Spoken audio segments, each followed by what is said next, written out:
One costs £649, euros or dollars, has triple cameras on the rear and Galaxy AI built in.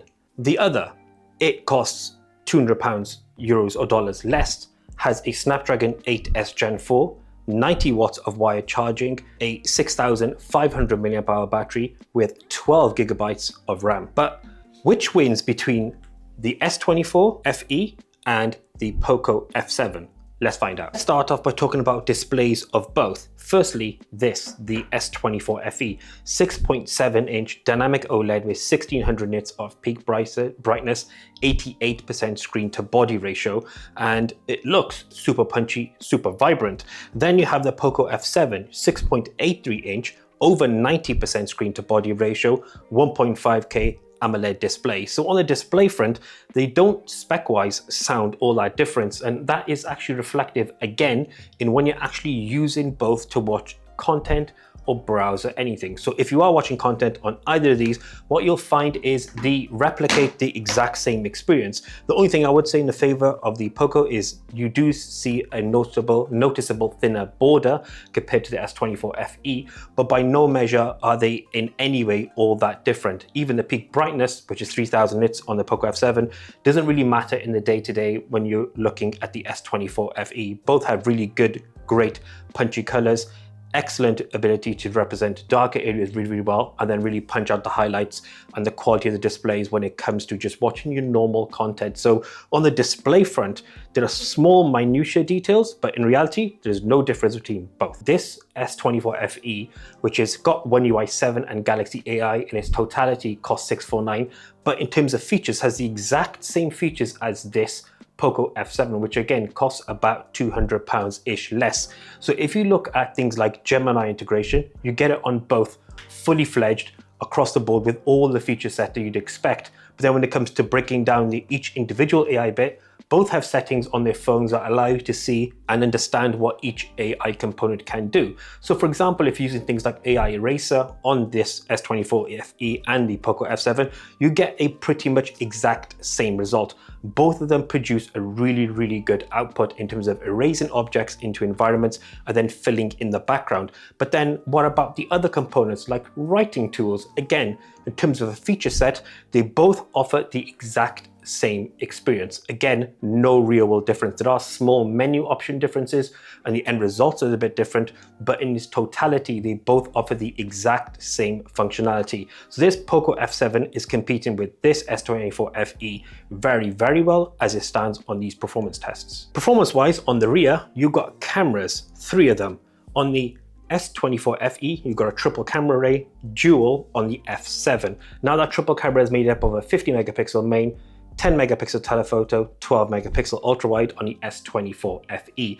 And then on the F7, you get a 50 megapixel main and an 8 megapixel ultrawide. And herein lies one of the key components when it comes to cost, the difference that favors the S24 FE. That telephoto lens makes a massive difference to be able to zoom further and capture detail.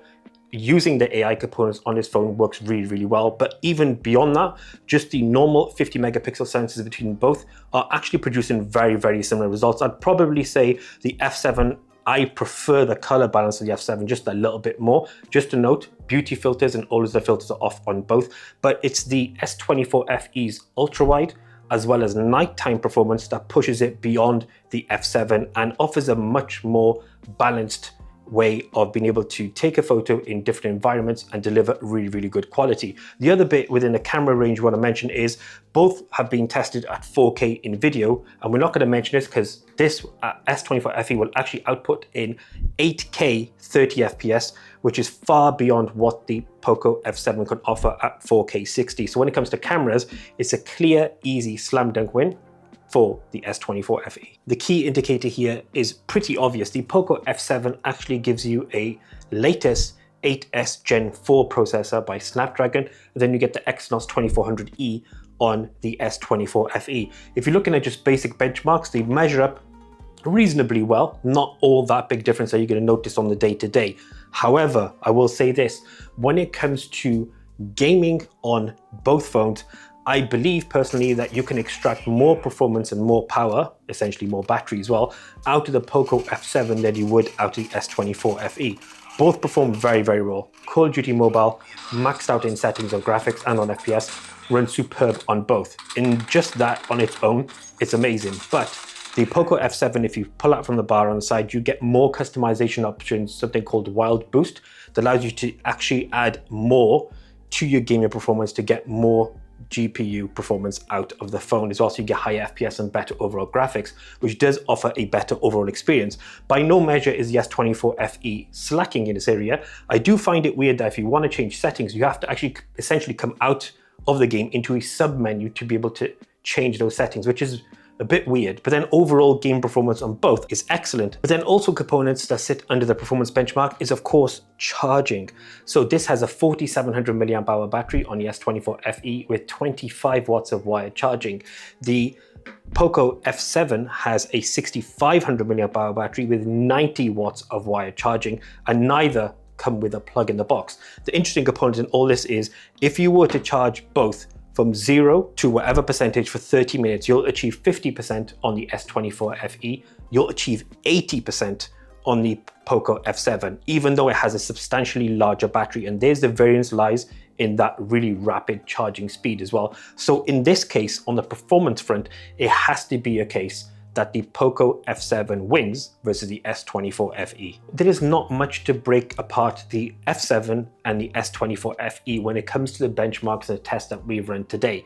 However, if you want the best overall performance in terms of cameras and the longer support when it comes to OS, 7 years versus 4 years, then the S24 FE is the one to buy of these two. However, for £200 less, what you're going to find is you're going to get a 50 megapixel camera that performs equally as well as the S24 FE. The display, again, is equal. Maybe you could argue slightly better than the S24 FE, but then you do benefit from excellent performance when it comes to its 8S Gen 4 versus the 2400E on the S24 FE. And in addition to that, 90 watts of wire charging and a 6500 milliamp hour battery, and you still get pretty good OS support for 4 years.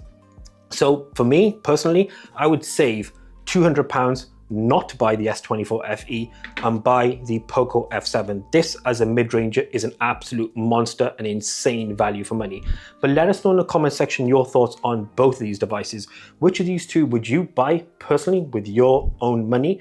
And don't forget to hit up the comment section, subscribe and like. Until the next one, as always, we out.